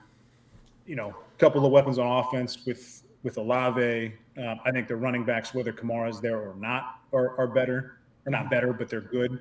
I just think the Saints pull this one out pretty clean. Okay. I mean, I'm same. I think the Saints. I actually think the Saints could run away with this one. I think I would probably have them covering it, to be honest, if it was 7 or 10 points, if I'm being honest. So I don't know about 10. The 7, I would probably. So, I'd probably anyways, that as well. we got the Saints there. 49ers and Steelers. This one's interesting. I think the Steelers could actually put up a decent fight. I'm not as strong on the Steelers as perhaps others, including yourself. Yes, Pickett's good, but I do think the Niners show out here. I do think that the Niners take it and they cover 2.5 points. We are hating on. Well, I'm hating on the Titans, Nate. Just so you are aware, I will own that because I think they're not going to be very good this year. Niners and Steelers, I'm kind of the same. Like I am actually really high on the Steelers this year. Not high enough to put them over like Baltimore and other teams in that division. But the Steelers are the Steelers. They always win games. They're always competitive. I think this is going to be a crazy competitive game with both teams healthy to start the season. I do, though. 2.5, I think, was the spread on that one. I have the Niners winning, and I actually have them covering. I don't think they cover by a lot. No, they might cover by half a point, but right. I mean, it probably is like a 3-point dub. But you're going in with a healthy quarterback. You've got probably the best running back in the game. You've got receiving weapons. You've got probably the best defense in the league. There's not a lot I can point to where I can confidently say the Steelers pull this out, but I can confidently say the Steelers should make it competitive. Sorry, go ahead. Are you next? Commanders, Cardinals. Go ahead. Cardinals and Commanders. Yeah. So this one, I'm gonna hate again. I have the Commanders winning. Spread is 7 points. I don't have them covering, and that's more of a it's not really an indictment on the Commanders. It's more of a here are some statistics and not necessarily like in-depth stats. Every time a team has a new coach, they play really, really well that first game. So you've got a new coach. You've got a lot of turnover. It's going to be young players trying to prove themselves for the Cardinals. I think the Cardinals are a fucking terrible team. and they're going to be awful all year long. Yeah. I think they'll be better in week 1 than they are the rest of the season. I think the Commanders actually end up being a really good team throughout the year. But I think week 1, young, new quarterback getting his first shot. I just think there's enough moving pieces on this one that the Cardinals don't necessarily keep it close, but it ends up being like a 6-point win or something wacky where it's like 2 field goals and nothing real spectacular happens at the end of the game. Yeah. I think it's a pretty comfortable win, but it doesn't end up being like 8 points. So I got the Commanders, and I think they're going to cover it easy, in my opinion. So I don't hate that. They should. It was just one of those things where I looked at the new coach and all that, and I was like, I don't know. Yeah, I don't know if you saw the video of his hype up speech? Yes. Yeah. Like, hey, we got to pay our taxes or whatever weird shit he was saying. Did you ride the bus today? Oh, God, that's what it was. I knew it was something weird. It was like, what the hell are you even talking about? So, anyways, I lost respect this offseason. And not just from, like, the Super Bowl whole shit there. But everything I hear that guy say, I'm like... It's brutal. It's like did Nick Sirianni really control that guy that much that like he was that bad of an individual and didn't know how to speak? He might be the weirdest human. Yeah, he might be the weirdest human in the NFL this year. Yes. So, anyways, I don't think he has any kind of. What did he say? One of the it was either one of the receivers or someone else that's over there says every time that he walks by them, he just stops and screams in their face to try to hype them up. It's like, what the hell are you talking about? How did this guy grow up? Like, what? Can you imagine him as like a high school kid? I don't know, man. I don't know. Just walking through the lunchroom like it's bologna and cheese. Okay. Anyways, right, shit. Ravens and Texans. Ravens, I think, will win it. I was back and forth. 10 points is a lot, but I actually have them covering this one too. You've got some blowout wins going. Yeah, the Texans, who really do the Texans have? I can tell you that I also have the Ravens winning, but I don't have them covering, and it has nothing to do with quality of team. It has everything to do with, again, beginning of year. Yeah. Young players on the Texans, and that should theoretically work against them, but I think young players come out hyped. They play really strong to begin the year, and they kind of fade in weeks 9 and 10 and further. I think their defense is better this year than it was last year. I think their coach makes that defense better than it was last year. Right. And again, 10 points, like you said, is a lot. So I don't have them covering strictly because it may be like 9. Yeah. Ravens, again, comfortable win. But I think it's one of those things. The Ravens run the ball a lot. In theory, once they get ahead, I just imagine them running the clock out on this thing and just done with it. They win comfortable, but yeah, I'm not picking them for 17. Okay. Next game, Packers and Bears. I hate this game. I don't even want to talk about it. I think this game stinks. But I do have the Packers winning, and the spread is 1, so I guess have them covering. So you have the Packers winning? I have the Packers winning. I have the Bears winning. I have the Bears winning. And this one, I did flip-flop. I did flip-flop, same thing. I don't know who, to be honest, I need to see both of them play this year. They both were subpar last year. They had 100%. They had cool highlights here and there. Awesome. Right. Yeah, Love. Came in and played okay against the Eagles, but the Eagles weren't even trying to stop them. I think the Bears are more dynamic. They've got more big play capability. Yeah. Christian Watson is one thing. He's their deep threat, but I got no clue what the hell Jordan Love's going to be yet. So I just heard, and I could be wrong, I thought I heard Watson's out. So that's the other one. If he's out, it's even worse. I mean, it's bad. But I mean, whose rookie card do I have here? Jaden Reed. Come on, Jaden Reed. Yeah, exactly. Come on, you piece of shit. Catch some passes. Increase that value on that card. But, yeah, I don't know what Love's going to be. I do think the one thing is that the Packers' running game could carry this thing. Yeah. Bears' defense interior-wise has depleted the last couple of years, losing Akeem Hicks and other big players that were just dominant and a problem in the middle. Right. in theory, the Bears, I feel like, should win this. I just, for whatever reason, I feel like the Packers take this thing home. Okay. Broncos -4 against the Raiders. I got the Broncos and I got them covering. You got them covering, okay? I don't. I was back and forth. Yeah. I was gonna say Broncos no, and then I went. You know what? I think they're gonna squeak it out by 5 points or whatever it is. It was these spreads had me pretty much where I think the games are gonna be. It's just whether they're they did a good job putting them together. Yeah, exactly. So yeah. For the most part, you have the Broncos covering. Yes. Okay, so I wrote this down, and here are my notes exactly. Okay. Nobody wins, but the Raiders score more. Because I think this game's going to suck. I think it's going to be the worst game of the week as far as, like, it's going to be a sloppy game. It's going to be bad all over the place.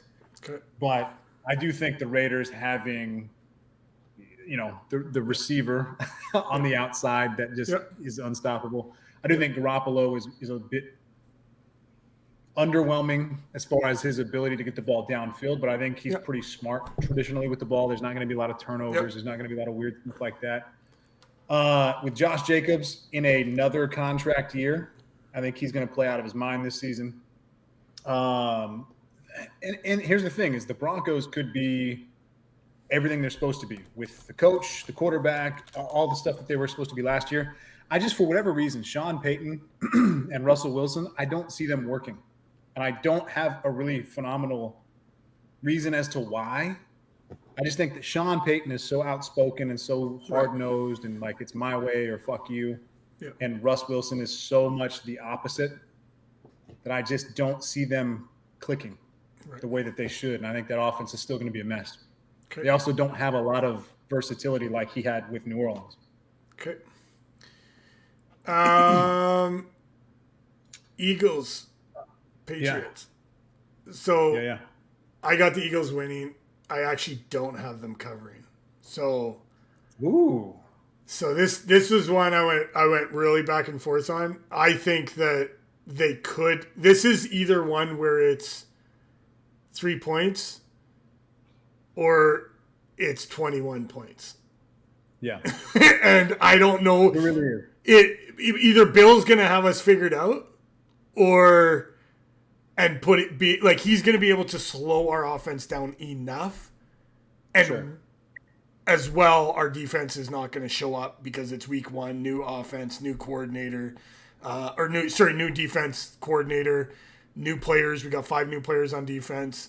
However, this one's probably one where it's more around if you look back to how we did against the Lions, and then we started to pick it up and start getting in the groove and go. So it's an either we pick off where we left off, we're cruising, or it turns into it's close. But I think either way, the Eagles win it. The Eagles win it. So okay.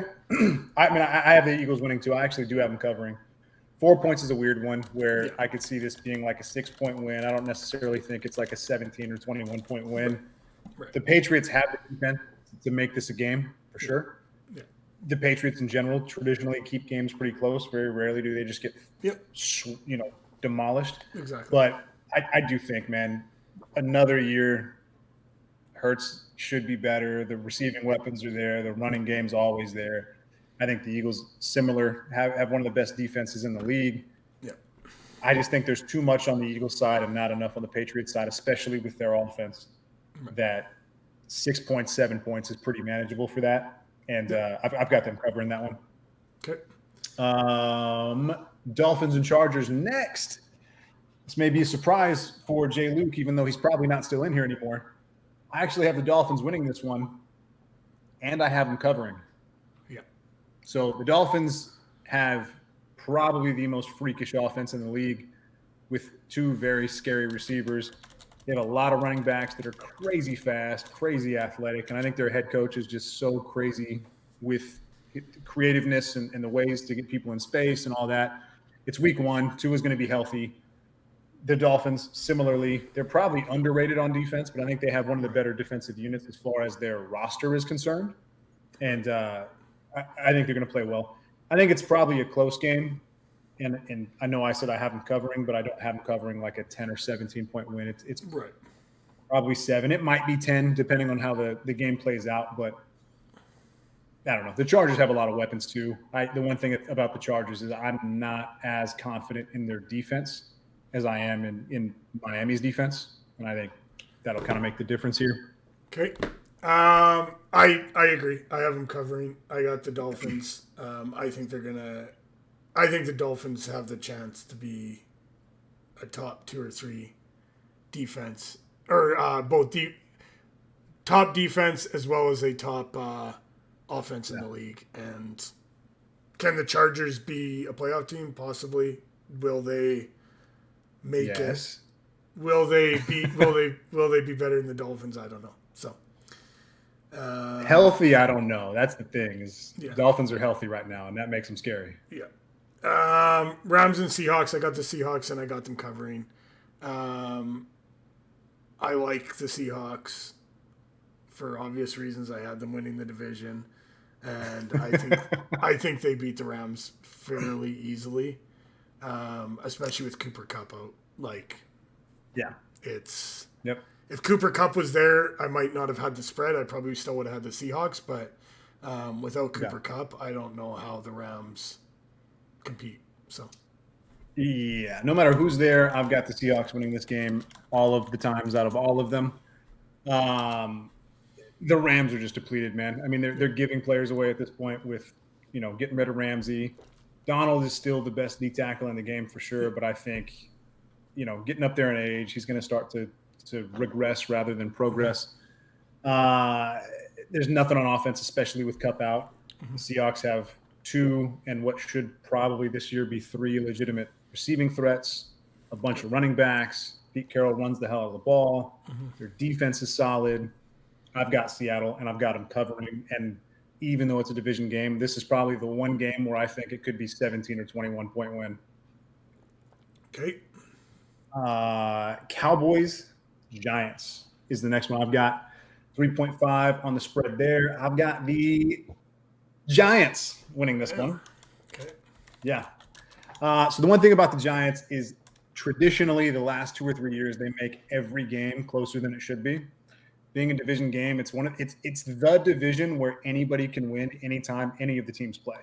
Yep. And I feel 100% confident in that. I can see the Commanders beating anybody, the Giants beating anybody, obviously Philly beating anybody.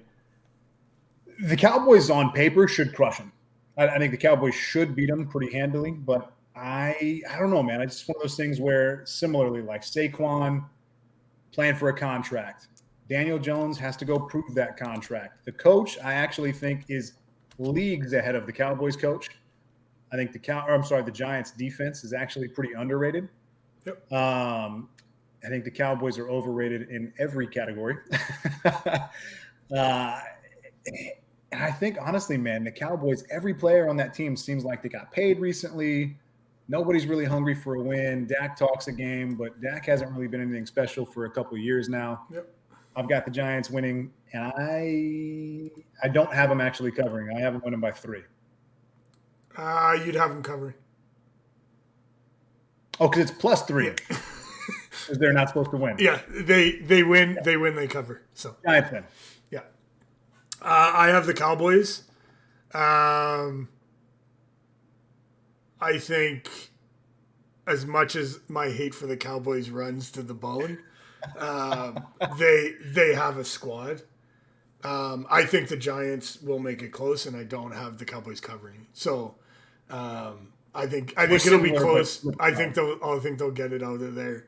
I think the Cowboys are going to be worse than they think they're going to be. Sure. And a lot of others may. But they'll never be as good as they think they're going to be. Well, that being said, they'll squeak this one out. So they'll split with the Giants. I have them losing this one, and probably, depending on how it goes, whoever wins this one is going to lose the next one. So, gotcha. Bills and Jets. I have the Jets, and because they're plus 2.5, obviously they're covering. But oh God, stop it. Well, it's 2.5. They win. So Plus 2.5. So ultimately, the Jets are winning, and everyone's going to get overhyped on this, but it is what it is. They're going to go out and win first game. So nope. The Bills win. They win by more than 3. I cannot wait for this game to happen because everybody is so high on the Jets, and I cannot wait for this game to happen and everyone see that it ain't what you fucking thought. And I hate that it's the Bills because I'm not supremely confident in the Bills, but truthfully, I actually could see them losing to this, but I am high on the Jets, and I'm not high because I'm high because of that defense, and I think you're high. Yeah, I'm high because of the defense, and Aaron Rodgers is better than Zach Wilson. Not by much. Not by much. We're going to see. Aaron Rodgers is, at this point, the most overrated quarterback in the league. Okay. All right. Well, that brings us to the end of that. So, I guess ultimately, I think you asked some questions. I don't know if we want to get into anything else or if we just want to touch chat on. So a couple of things we just kind of talked about potentially going over if we had the time to do it. I don't know if you're in a rush to jump off of here or not, but why don't we talk about? I drank way too much water. I got to take another piss, but Jesus Christ, buddy. I know. Anyways, why don't we talk? If we still have some chat, we only have 2 viewers now, or what? It would look that way. So, does anyone give us any suggestions on what to do for the stream? Yeah, going forward, guys. Obviously, if you've got suggestions and you're in here now, throw comments in here and give us feedback. What do you like about the show? What do you hate about the show? What topics do you want to see us cover more, cover less?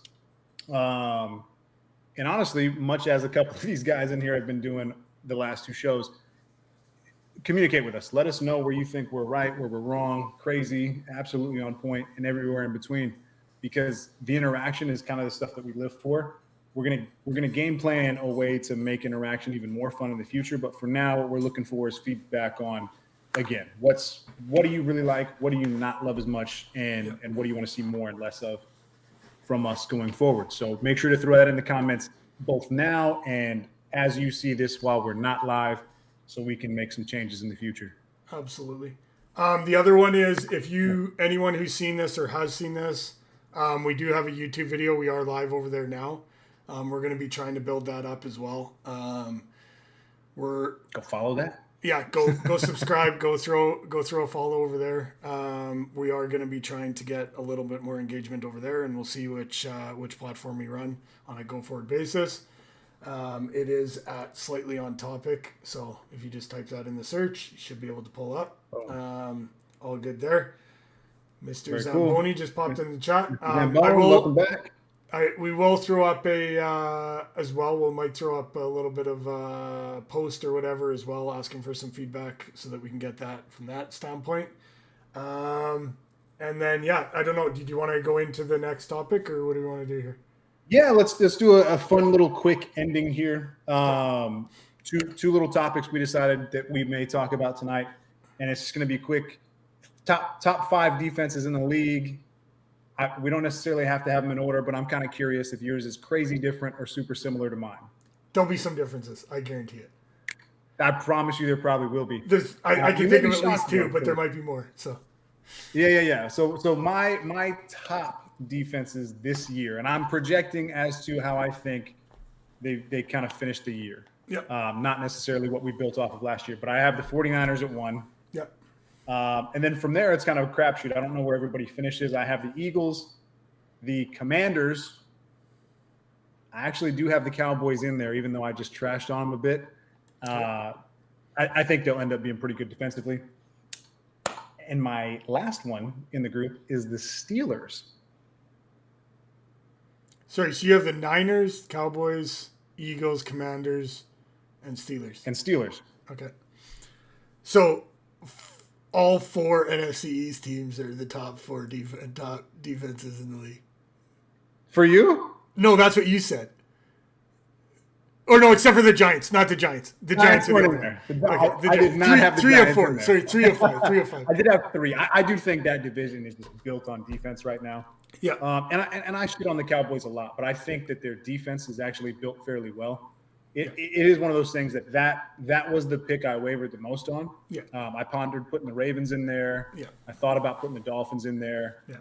And I don't know. I wasn't confident on that pick, but you did it with Parsons in there and Diggs and all these other guys. I think there's enough plays to be made where they should squeak that out. Okay. So I'll start with the ones that are the same. So Niners, that's an easy pick. That's safe. Cowboys, I do think they got and this is going to be the interesting one. I have the Dolphins in. So this is once Ramsey comes back, that's helping solidify. He's a bit of a ball hawk, so for like it's a difference maker. So I put him in with the idea that same as you. When we look at the end of the year, we're going to say this is a defense that does that. Ravens, I did put Ravens in there. Same thing. I think they're gonna. It might not start off as hot, but by the time we get to the end of the year, they're going to be a defense. And of course, I put the Jets as a top. You put the fucking Jets. Get the hell out of here. You actually think they're a top 5 defense? I do think they're a top 5 defense. Just because of their secondary or what? And honestly, like Quentin Williams, and I know we've had this discussion before, so we can get into it a little bit on air, is Quentin Williams, yes, he got paid. Yes, he may see a degress because of that. But I think he's young enough that it doesn't matter as much. I do think that he is probably a top 3 interior D lineman. And that may change. JC may take that away from him, may bump him out of the top 2. But ultimately, he's a game wrecker. And then you go and you say, yes, obviously they're secondary. So with Quentin Williams in the middle, and then there's also, why am I drawing a blank? He was a long shot. I almost threw him in there as defensive rookie of the year. For the Jets? Their end they drafted. Nobody good enough, I'll tell you that. Hold on. Nobody good enough, because that's my main concern with them is linebacker and defensive end. Will McDonald.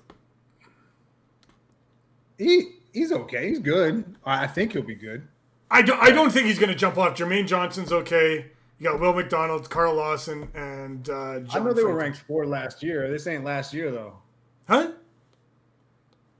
Nate Hawk said that the Jets were ranked 4th last year. Yeah, no, I agree. It's not last year. I mean, CJ Mosley's decent he's decent in the middle. And then I think that Will McDonald's he's gonna climb the depth chart. So he's not a starter right now, but he will. I think their linebackers are not very good. I think their edge rush is not going to be very good. I think their corners are top flight. Yeah, we'll see. And I like Quinnen Williams, but if you look at my defense is built on Quinnen Williams and corners. That's a poor man's Kansas City Chiefs right there. I guess we'll see. Yeah. Anyways, that's so another couple that I almost knocked the Jets out of. To be honest, I had those 4. I put in the Jets. I call it honorable mentions: Bills, Patriots, and Eagles. I did hold the Eagles out of there. I'm shocked that you didn't have the Eagles in there because I'm not kidding, man. Like I know that their safeties aren't the best in the league, and there's questions about linebacker. But dude, that defensive front, I think their corners are fine, even though they're not. So I actually think, hear me out on this. I think their corner depth is going to end up being probably top 3 or 4 in the league once they get opportunities. So when you talk about Eli Ricks, you talk about Keely Ringo. They've got a freakish good depth Goodrich, at corner. Mario Goodrich. Yeah.